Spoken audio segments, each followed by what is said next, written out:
మాట వినడం లేదు అనేది ఎంత పెద్ద సమస్య అంటే ఎవరు ఊహించలేనంత పెద్ద సమస్య ఇది. మనము ఎన్నో కోరికలు చంపుకుని తినక మన పొట్ట హాఫ్ ఉన్నా పర్లేదు, మన బిడ్డలు మాత్రం హ్యాపీగా ఉండాలని ముందుకు వెళ్తూ వాళ్ళ చిన్న కోరిక పెద్ద కోరిక ప్రతి కోరిక మన తాహతు ఉన్నా లేకపోయినా శక్తి వంచన లేకుండా ప్రయత్నం చేసి శక్తికి మించి వాళ్ళకి ఈరోజు మనం ఫెసిలిటీస్ ఇస్తున్నాం. అయినా they are not happy with us. అయినా వాళ్ళ కోరికల లిస్ట్ ఆగడం లేదు, ఆ లిస్టు పెరుగుతూనే ఉంది. ఆ లిస్టులో ఇది మా తల్లిదండ్రులు చేయగలరా, వాళ్ళకింత శక్తి ఉందా, వాళ్ళ వల్ల అవుతుందా అనే ఆలోచనకి తావు లేకుండా ఉంది. చాలా వరకు వాళ్ళ కోరికల లిస్టు చాలా స్వార్థపూరితంగా ఉంటుంది.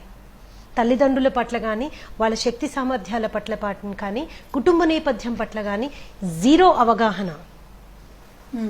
ఎవరికో ఉంది, నాకు కావాలి, అది మీరే ఇవ్వాలి. ఇవ్వకపోతే అలగడం దగ్గర నుంచి స్టార్ట్ అయ్యి గొడవల దాకా వెళ్ళి కొట్టుకొని తిట్టుకోవడం దాకా వెళ్ళి ఇంట్లో నుంచి వెళ్ళిపోతానని బెదిరింపులు.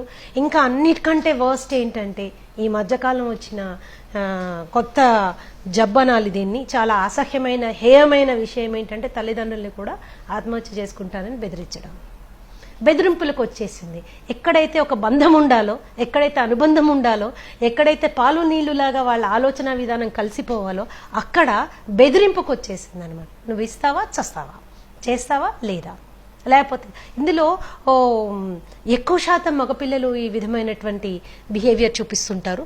ఆఫ్ లేట్ పట్టణాల్లో చూస్తే కొంత ఆడపిల్లలు కూడా ఇటువంటి ప్రవర్తన మనకు వింత పోకడలు కనిపిస్తుంది చాలా చాలా. ఎందుకంటే వాళ్ళకి కొత్తగా వచ్చినటువంటి ఫ్రీడమ్, కొత్తగా వచ్చినటువంటి నమ్మకం.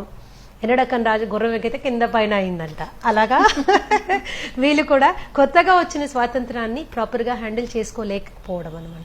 సో ఈ కోరికల ఈ గుర్రాలని పట్టడం, వాటికి ఒక పగ్గం వేయడం అనేది తల్లిదండ్రులకి శక్తికి మించిన పని అయిపోతుంది అనమాట.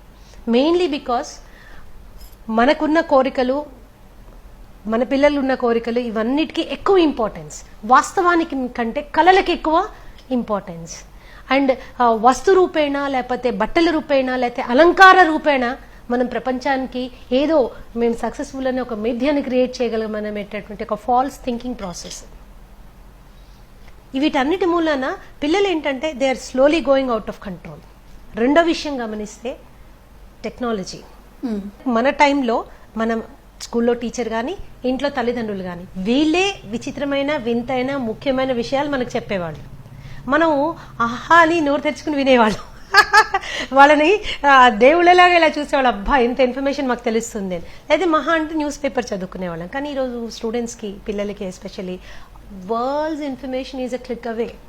ఒక క్లిక్ కొడితే వాళ్ళకి తల్లిదండ్రులకి తెలియని విషయాలు, టీచర్లకు అవగతం లేని విషయాలు, మన చుట్టుపక్కల వాళ్ళు ఊహించలేని విషయాలు, మనకే చెప్పగలిగిన విషయాలు ఎన్నో దొరుకుతున్నాయి.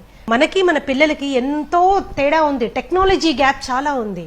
మనకు ఒక సెల్ ఫోన్ మనం కొనుక్కుంటే, స్మార్ట్ ఫోన్, అందులో సిమ్ కార్డు పెట్టడం దగ్గర నుంచి ఫెసిలిటీస్ వాడుకోవడానికి మన పిల్లలు హెల్ప్ చేస్తుంటారు. వాళ్ళు టెక్నికలీ దే ఆర్ అడ్వాన్స్డ్ మనకంటే. దాన్ని చూసి మనమంతా మురిసిపోతున్నాం. మన పిల్లలు చూడండి చాలా ఎగ్జాక్ట్లీ. అయితే ఇక్కడ వచ్చింది ఏంటంటే మా అమ్మా నాన్నకి ఏం తెలియదు అనే ఒక భావన కూడా దాని మూలానే. వాళ్ళకి సిస్టమ్స్ కొనడము, సిస్టమ్స్ మీద ఎక్స్ట్రా ఇదన్నీ మంచిది. టెక్నాలజీతో పాటు మనం కూడా ముందుకు వెళ్ళాలి.